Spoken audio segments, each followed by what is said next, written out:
Hey guys, thought I'd show you a couple of things going on here in the shop. Mo got his summer haircut. It's about 108 here today. Let's go look at a couple of things we have going on. Here's a couple of Jeeps we're doing swaps on. This Jeep is an example of one that has got some miles on it. It's got some rust. The swap's going pretty straightforward. You can see the mounts are in already. We're almost ready to drop the engine in. We found some wiring that was melted, burned. That might be some acid damage. This Jeep's very stock though. You can see that the TIPM and heat shields are in place. Firewall hasn't been damaged. Core support hasn't been hacked up. So other than some rust and a little bit of cleanup, this Jeep's going to be okay. This Jeep has got a lot of electronics in it. It was probably towed by a trailer, winch, all that. So we're going to clean all that up. Sometimes it's not done very clean, and during our swap we try to clean that stuff up. This Jeep was supercharged. It had a Gen 2 supercharger on it.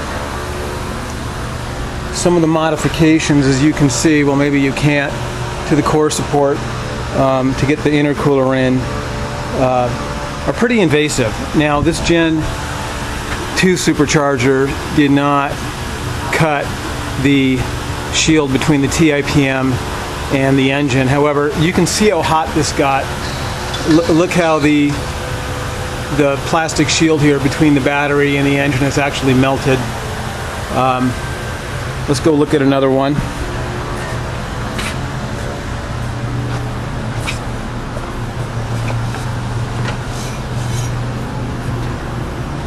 By the way, this is a crate 5.3, and I'm sorry, this is a crate 6.2 that's going to be going in this two-door, so that's going to be a pretty quick vehicle. This Jeep's getting a 6.0.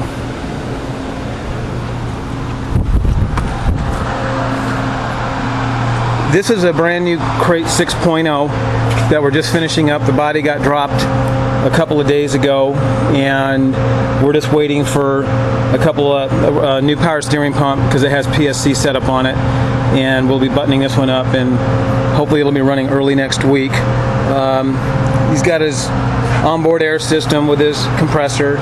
You can see with this LS, we leave everything exactly where it was. Battery cables, heat shield, TIPM. Nothing's been cut, nothing's been moved. Plenty of clearance all around the engine, as you can see. Really the only modification done to this vehicle is these engine mounts, and they are hydraulic liquid filled, so they run smoother. Now let's take a look at this Jeep. I think you can see with the 3.8 sitting in there how small it is in comparison to the chassis. This Jeep has got 40s on it. It's a JKU 4-door Sahara, heavy bumpers, all that. This was again supercharged. This was a earlier version of a supercharger, and it's quite invasive. If we look at the core support, there's been quite a bit of cutting to get the intercooler in. Let's go around and look at what used to be the heat shield. You can see most of it's been cut away. Actually, the battery's been removed from the rear and put into the front of the vehicle. All this is going to have to be restored back to stock to do this Jeep properly. You can see even the fender well's been cut to get these large intercooler pipes through.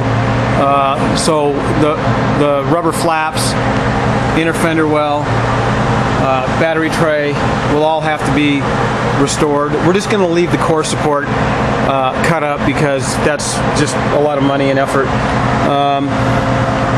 This vehicle has long tube headers on it. The two-door next door had short tube headers on it.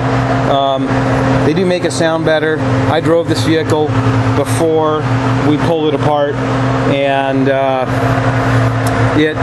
well, let's just say with these 40s and all this weight, it did better than a stock 4-door, but it wasn't what I would consider acceptable on the highway. This is a 12 over here. It's been running here for about an hour, idling. Let's see. As you can see, it's about 109. It's actually about 108 today.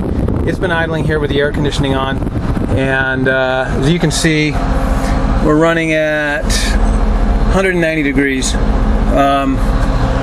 These LSs don't really get bothered by the heat too much.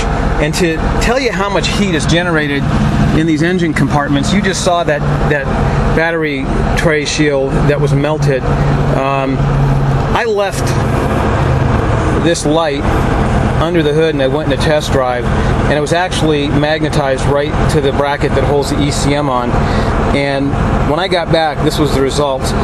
It just melted. I've recorded temperatures over 300 degrees under the hood, especially with the Hemis. So that might give you an example of how hot the underhood temperatures are and how important it is to keep that air moving through and keep everything protected, especially the TIPM. Now, if there were a failure with the LS and the TIPM were to fail, the odds are it would just continue to run and you would get home. Again, it's about 109 here. We're running at 190 degrees with the AC on. So hopefully that'll give you an example of how efficient the all-aluminum LS will run. A couple other things that we're proud of. We're actually supporting the check engine light in the dash now, and even the cruise control. If you can see, I'm turning the cruise control on and off. So on the 11 and 12s, we fully support the cruise control switch, the vacuum fluorescent display, check engine light, and cruise control indicator. Of course, your hands-free and all the buttons on the back for the radio, navigation are all still functional. Your HIVEX is functional also.